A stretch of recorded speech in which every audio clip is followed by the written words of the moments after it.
नमस्कार प्रिय दर्शक बंधुगण सम्बल भूमिर आज अध्याय को आपण मानकु अनेक अनेक स्वागत। एबे केतोटी सूचना अछि हम पाखरे जे बीजेडी सरकार अमल रे जो अनुदान घोषणा करा जायतिला विभिन्न गिरजाघर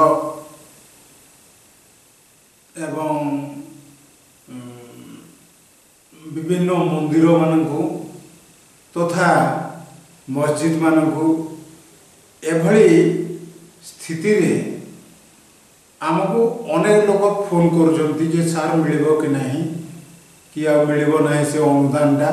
काहाको 16 लाख काहाको 10 लाख काहाको 4-6 एमती लक्ष भी घोषणा करथिले तत्कालीन मुख्यमंत्री नवीन पट्टनायक निर्देश क्रमे घोषणा करा जायतिला किंतु जेहेतु सरकार बदली जायछि सेटा मिलिबो ना नाही बोली समस्त भक्त प्राण एबे गोटे आशंका मध्य गति करुछंती। तेणु आमे जहाँ विश्वस्त सूत्रर खबर पाइलु जे से जो अनुदान राशि पूर्व सरकार घोषणा करथिले वर्तमान बीजेपी सरकार ताहा कार्यकारी करने को जाउछंती कारण ताहा पूरा सैंक्शन हो जाइतिला एवं सेथिपई ए सरकार मध्य सेटा निश्चित भाव में देवे किंतु किछि समय लागि पारे। यह गोटे शुभ सूचना जहाँ हो प्रति धर्मानुष्ठान उन्नति हेउ यही आमर कामना। तेबे प्रिय दर्शक बंधुगण वर्तमान जो विभिन्न निगम इत्यादि अच्छी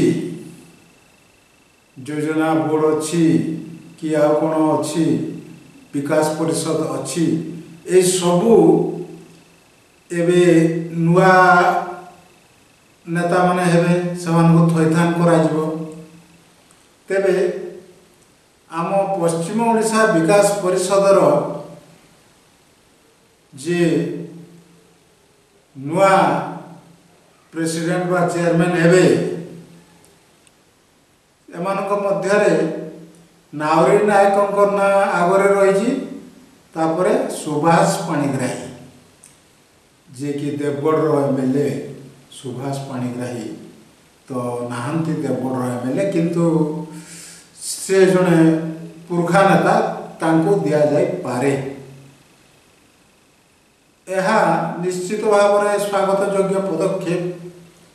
हाँ आ गोटे कथा जे भी हंतु आमर पश्चिम ओडिशा विकास परिषदर अध्यक्ष तांको भूली जिबा उचित नुहे जे पश्चिम ओडिशा मुख्यालय पश्चिम ओडिशा रे ही हेउ आ सेठी न है सेठारे हो आमर परिषदर स्थान नाही। आमे निजर मर्यादा निजे रक्षा करिबा एही शपथ जे भी सभापति होंतु पश्चिम ओडिशा बा चेयरमैन होंतु से ए कथा को निश्चय मन रखिथिबे एवं एहाको प्रथम बैठक रे ही उपस्थापन करिया पई पश्चिम ओडिशा वासी तरफ आमे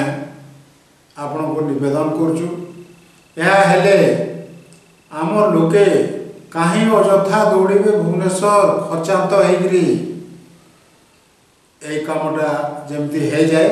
कारण आपण माने मध्य एही दाबी रखी आसुतिले दीर्घ वर्ष पर्यंत वर्तमान आपणकर सरकार आसीची आपण निश्चित भाव में ताको स्थानांतर करने को अनुरोध। तापरे एभली स्थिति रे आहुरी केते कथा अछि आमर मान्यवर राजस्व मंत्री श्रीयुक्त सुरेश पुजारी से तो कड़ा आभिमुख्य ग्रहण कर सारी आगु से खूब टाणुआ लोक वर्तमान जेतिकी सरकारी जमी निज अधीन को आने से प्रयास आरंभ कर सारे एवं बड़ बड़ कल कारखाना जी सरकारी जमी माड़ी बसी से बुलडोजर चलो घोषणा कर सारी मान्यवर मंत्री राजस्व मंत्री सुरेश पूजारी खूब भल पदक्षेप एटा ही माँ समले अधिक शक्ति दिंतु यह कार्य सब करने एवं शेष आम गोटे नवेदन करूँ जे आम संबलभूमि टीवी तरफ जो आम घोषणा करूँ जे आमर संबलपुरी क्विज प्रोग्राम करने ता आरंभ हो जाए एवं सामान्यतम निश्चित भाव जो आमर टेक्निकल प्रोब्लेम बा वैषयिक कौशल से तो आम पाखे ना तेणु टिके बोधे कौटी लाइट टे कमी जाऊँगी कौटी कैमेरा टे हली जाऊँगी होची किंतु आमर नुआ एंकर माने से काम त्वरान्वित करने को प्रतिश्रुति देइछंती एवं सब नुआ नुआ एमती हुए आपण माने सहृदयतार सहित आमर संबलपुरी क्विज देखिए एथिरे आपण माने अनेक किछि जानि पारिबे नुआ कथा एवं एथिरे भाग नेबा पई मध्य हमको निश्चित भाव में आमर व्हाट्सएप नंबर रे आपण जोगाजोग करेंगे कारण यह गोटे ज्ञान उपदेश नीतिवाणी कहीं यहाँ हूँ आमर जो संबलपुर माने कौन खाली संबलपुर की समग्र 10 गोटी जिला जो पश्चिम ओडिशार तार भाषा साहित्य संस्कृति ऐतिह्य उपरे प्रश्न करा जीवो प्रश्न जदि आपण जानि पारिबे किछि कथा नाही एठु किछि शिखिकरी मध्ये जाई पारंती एवं आमे मध्ये यथा संभव उपहार प्रदान करिया पई व्यवस्था करिछु आपण माने ए कार्यक्रम रे योगदान देबे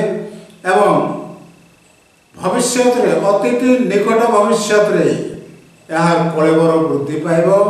एवं जो आमर टेक्निकल समस्या गुड़ाक रही सुधरी जीव बोली आम आपण को प्रतिश्रुति देउछु आज